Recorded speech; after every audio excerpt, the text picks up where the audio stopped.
A little salt, a little spice. Make sure the pot is simmering. Sometimes we get so focused on the dish we never look at the simple things. A simple stew can create the same buzz as one made of bones. We get so focused on creating specialties that we kinda forget what we grow up on.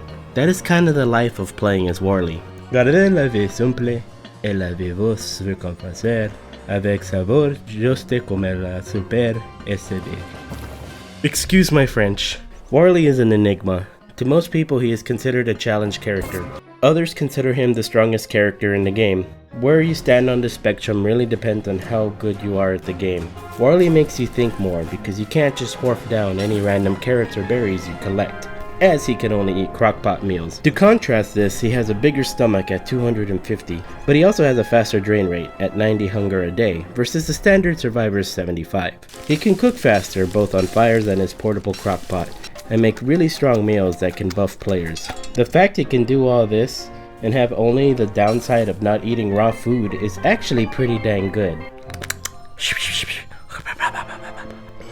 You're telling me he has trouble because of repeat meals giving less stats? Yeah, it makes it a bit harder maybe for healing, but Warley gets so much from his kit that this downside doesn't really matter. Some people get so scared of this downside that they just never choose to eat repeat meals.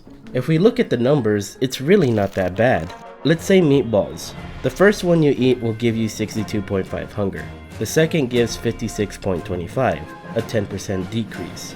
After this it goes down to 20%, then to 35%, then to 50%, and then finally 70% after the 6th meal. Making 6 meatballs give Warley 258 hunger, whereas a normal survivor would get 375. A difference of about 116 hunger points, or like 1.75 meatballs. However, most of those points came out in the last 2 meals, where the first ones didn't really lose anything. So the first 3 consumptions of a dish are pretty safe. Just try not to eat things 5 or 6 times. 4 meatballs is enough for Warley because with that you get 200 hunger points, and Warley only needs 180 points to reset his food timer. His repeat dish timer lasts for 2 whole days, so you can eat 4 meatballs when you're about to starve, and you'll be fine for the next couple of days. You'll even gain more hunger as you do this. The only problem with this is that if you eat a repeat meal before the timer is over, the timer will be reset. So just make sure to eat all your meals all at once. But what about healing? Well, healing follows the same rule. Let's look at pierogi. 6 pierogi is 240 HP for a normal player, and for Warley it ends up being 166 HP. That's like 2 pierogies worth of healing being lost. But what if Warley is spiced up? Just with the garlic spice, this 166 healing ends up being 249 worth of effective healing, basically equivalent to a regular survivor. And if you add salt, this makes Warley's healing almost double as effective as a normal survivor. In some cases, you can get single dishes that have the same healing potential as 3 pierogies. And because of this, you're really not losing out on any healing as Warley, just so long as you don't stack more than 6 of the same food types. His other downside of not being able to eat raw food is actually the one that affects the player the most as Warley.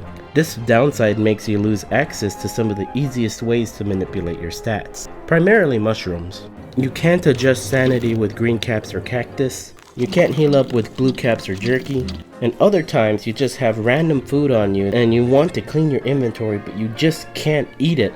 This also sucks with early game sanity manipulation.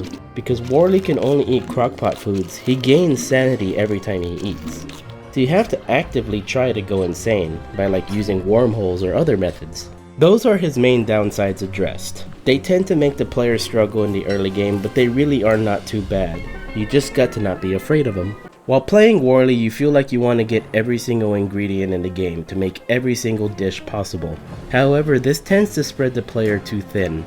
As a Warley player, you really should focus more on getting your fillers up and running. Honey and eggs are a good example. You can make all of these dishes if you just happen to find a meat, a veg, or a fruit amongst your eggs and honey. And as for farming, you really only want to focus on getting the rare crops. Onion, garlic, dragon fruit, peppers. 2 for spices and the others provide good meals. You could add in tomato, potato, and asparagus for some other extra dishes you can make. But as for farming goes, don't spend too much time in it. Honey is probably going to be the first spice you are going to get, and it just feels good to use. You get work done 50% faster, It even gives your tools a full durability upgrade. Also, I should mention, if you feed a spiced meal to any creature that can eat it, they will also inherit the spice. So pigs work faster if given honey spice. Chili spice is a 20% damage up. Not really much to go into here. It can help you pass certain health thresholds with certain weapons, like handbats needing one less hit to take out Terrorbeaks. The spice also makes any dish give players warmth for about 15 seconds, so pretty good for winter. Garlic spice is my favorite. I think it's Warley's best spice just because of how it interacts with his downside. You get a 33% damage reduction, so you take much less damage from enemies. However, this reduction doesn't reduce the amount of armors you use, but it does increase the effectiveness of your health. While the player is buffed up with the spice, all health and healing is 50% stronger. Warley has effectively 225 HP while the buff is active, making him survive way more than you normally wouldn't think.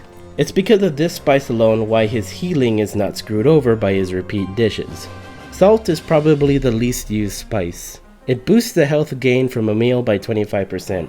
Its main use is just to counteract repeat meals for healing. With salt, you get the normal health benefits for your first 3 repeats of the same meal. That's about it really. Use it if you got it. Now for our specialty dishes. I'm not going to cover each one, but just cover things I noticed while trying to use them. The temperature ones are pretty much harder to make than they should be. Primarily the dragon fruit pepper ones. Dragon fruit doesn't have a long spoil time. You could mass produce fruits in summer, but they spoil in the time you can use them in winter. And peppers, you probably just want to use them for spices instead. The asparagus one is not as bad since you can grow it a season before. But honestly, most of the time they're not worth constantly making. I feel they are best to be made when you need them in a pinch.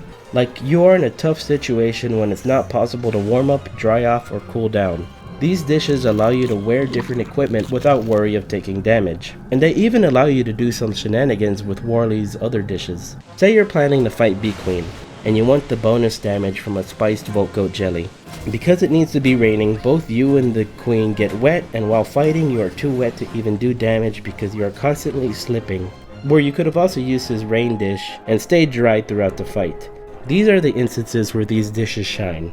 They also provide unique regen strategies with the Grim Galet. This item is unique in that it swaps your sanity and health, so use this as a last-ditch effort to full heal if you have the sanity for it.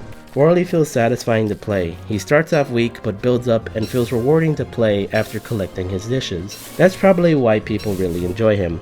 He has the highest potential in the game of any character. Being able to outdamage Wolfgang, having a faster chop rate than Woody, becoming immune to rain, heat, or snow, can make you glow in the darkness, but if you try to rush him, you might have a problem.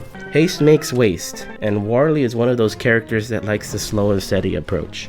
You gotta let the flavors simmer and get to know each other to become a true culinarian. Thank you all for watching. The vote for the next character is already up, and I'm gonna be streaming them here soon. The winner in the end ended up being Willow from the top polls, so January is gonna be a Willow stream analysis, so look out for that. Until next time, this has been Terra, and take care.